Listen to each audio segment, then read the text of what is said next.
Hola, ¿qué tal? Mi nombre es José Alfredo Díaz Rentería. Actualmente estoy cursando un diplomado en sexualidad y erotismo en CEFAXI. Y para concluir el primer módulo, donde atendimos a los temas de sexo, género y cuerpo, quiero compartir contigo parte de lo que aprendí, así como de la experiencia adquirida.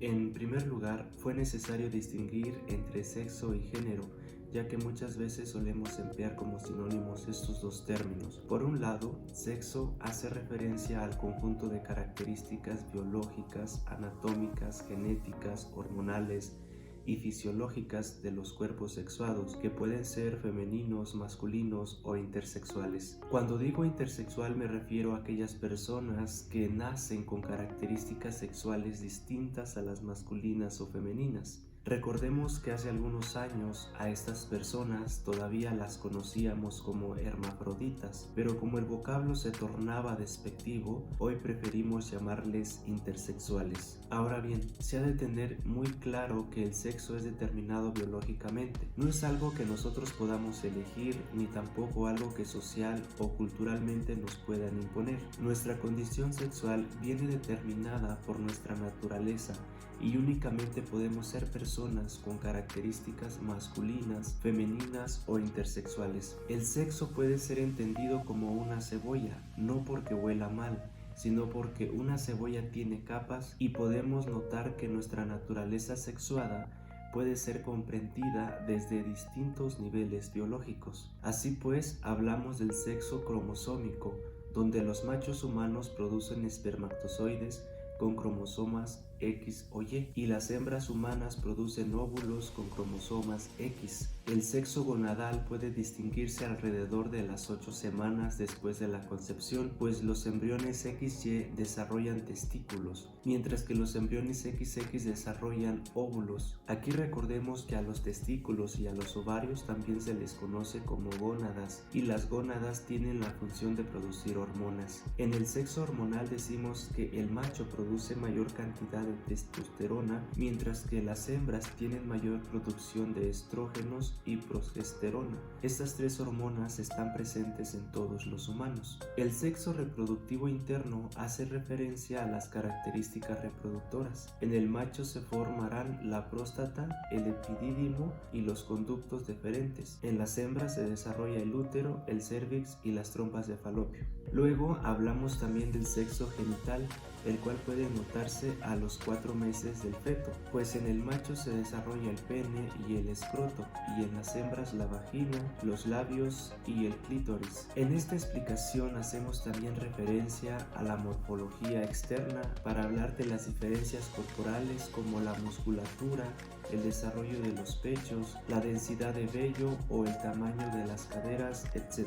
Y finalmente también hablamos del sexo cerebral para indicar las diferencias anatómicas que existen entre los cerebros de los machos y de las hembras. Por tanto, cuando hablamos del sexo únicamente hemos de pensar en la asignación genital con la que nacemos o en una determinación biológica. Es distinto hablar de sexualidad, pues este es un concepto mucho más amplio que tiene que ver con la forma en que expresamos nuestros deseos, en que disfrutamos de nuestra genitalidad y en que nos relacionamos con otras personas. De aquí que la sexualidad sea pues una expresión de lo que somos, sentimos y pensamos. Luego, la sexualidad sí tiene algo que ver con género, pero no el sexo, pues el género, a diferencia del sexo, sí es una construcción social y hace referencia a la forma en que nos educan de acuerdo a nuestras características sexuales. La construcción social del género se da a nivel de funciones o roles a desempeñar, a nivel de comportamiento y de actividades a realizar. Aquí es necesario señalar que muchas personas sí se sienten cómodas con el género que se les asignó al nacer, pero muchas otras no se identifican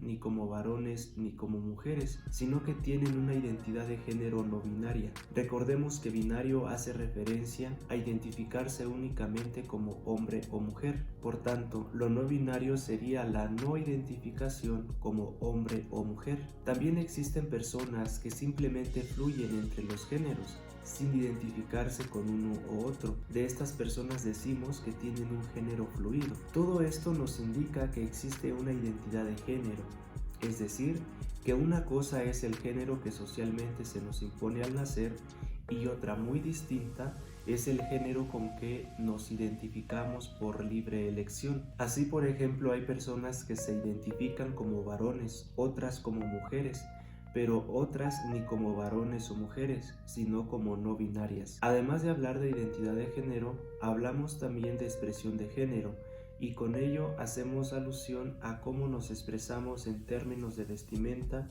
hábitos, conductas. En este sentido, alguien puede identificarse cisgénero o simplemente como cis, para indicar que aún se identifica con el género que se le impuso al nacer, pero otros pueden identificarse como transgénero o simplemente trans, para señalar que no se identifican con el género que les impusieron al nacer, sino que transicionaron hacia otro género. En este sentido, las personas no binarias no se identifican con el género que les impusieron al nacer, pero tampoco transicionan hacia uno de los dos géneros de hombre o mujer, pues ellos no se identifican con ninguno. No se consideran ni varones ni mujeres. Creen que solo existen dos géneros, pero como parte de un sistema de sexo-género normativo, cuyo fin es prescribir nuestras identidades y expresiones. Con todo esto concluimos que tanto la identidad como expresión de género dan lugar a la orientación sexual, la cual se relaciona con el objeto de deseo, con el modo en que deseamos vivir nuestra sexualidad. De aquí que sea importante señalar, por un lado, que vivimos en una sociedad cissexista y heteronormativa, que naturaliza la identidad cis y la orientación sexual heterosexual como las únicas prácticas normales naturales, pero por otro lado, hemos de decir que nadie nace cis ni nadie nace heterosexual, como tampoco nadie nace trans, no binario, gay, lesbiana, bisexual, asexual, pansexual. En cambio, construimos nuestra identidad y nuestra orientación sexual. Pero cuando por uno o más motivos nos expresamos a través de prácticas no normativas, se nos marginaliza y estigmatiza. Por eso, qué bueno sería que cada persona pueda elegir cómo se identifica, cómo quiere expresarse y quién o quiénes son objeto de su deseo. Todo esto sin ser etiquetada bajo categorías normativas como lo son las del género y la sexualidad. Ahora solo resta pronunciar unas palabras acerca del cuerpo. Aquí podríamos constatar en la historia que en las distintas épocas y culturas el cuerpo ha sido idealizado, primero asemejándolo a Dios, a los dioses o a la divinidad, es decir, daban al cuerpo un carácter sagrado, convirtiéndolo en un espacio de encuentro con la divinidad. Luego, en las culturas como la griega y la romana, el cuerpo comenzó a idealizarse a través de conceptos universales como el de belleza, es decir, había un deseo de inmortalizar la belleza del cuerpo tanto masculino como femenino. Además, la representación artística tenía connotaciones netamente eróticas. Posteriormente, en las épocas renacentista y capitalista, el cuerpo fue despojado de su carácter sagrado y su belleza pasó de ser un valor universal a un goce de lo placentero. A partir de aquí, el cuerpo será concebido en sus aspectos biológicos, como salud, enfermedad, y en sus connotaciones de instrumento, de trabajo y de objeto de consumo. De esta manera, cuando se habla del cuerpo como objeto de consumo, se ha de entender como poner a la venta nuestro cuerpo para obtener un beneficio material. También equivale a vender nuestro tiempo. Esta concepción del cuerpo puede incomodar a más de alguno, puesto que de manera inconsciente tendemos a valores más sublimes que a los bienes materiales. No obstante, concebir el cuerpo como consumo solo tiene una connotación negativa, pues en la realidad todos trabajamos con nuestro cuerpo, incluso los que se dedican a la prostitución. Pero cuando se hace tal afirmación, se ha de aclarar que la prostitución no es bien vista en todas las culturas, debido a que emplea partes del cuerpo que socialmente son delicadas, protegidas y apreciadas. En otras palabras, la prostitución responde más a una concepción determinada del cuerpo, enmarcada en una cultura y en una época específica. El cuerpo es un constructo social y fruto de la autopercepción, debido a que la sociedad ha generado estereotipos para hablar de cuerpos femeninos y masculinos ideales. Por ejemplo, El cuerpo femenino ideal sería aquel cuerpo joven que goza de un alto atractivo físico, mientras que el cuerpo masculino ideal sería aquel cuerpo joven que tiene un abdomen plano, músculos, barba cerrada, etc. No obstante, la idealización de los cuerpos no responde a todas las formas de expresar nuestra corporalidad, pues hoy la homosexualidad, la transexualidad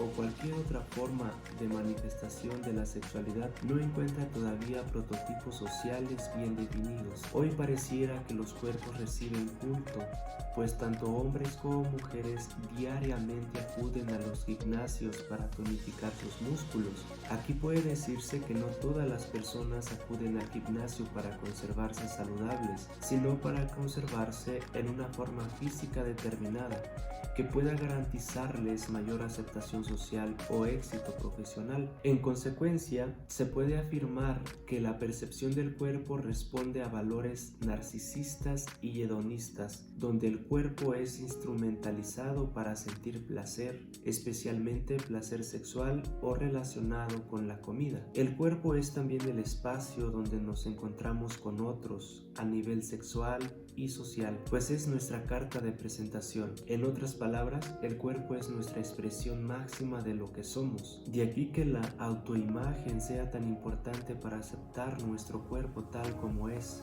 pues muchas veces nuestra forma corpórea no corresponde con la estereotipación social. Finalmente, solo resta decir que para amar y aceptar mejor nuestro cuerpo, deberíamos comenzar por dejar expresiones como tengo un cuerpo y cambiarlas por expresiones como somos cuerpo, pues así nos afirmamos como cuerpo. Hasta aquí mi comprensión y mi experiencia en el primer módulo del diplomado en sexualidad y erotismo. Eso fue sexo, género y cuerpo. Gracias por acompañarme hasta el final de este video. Saludos, hasta la próxima.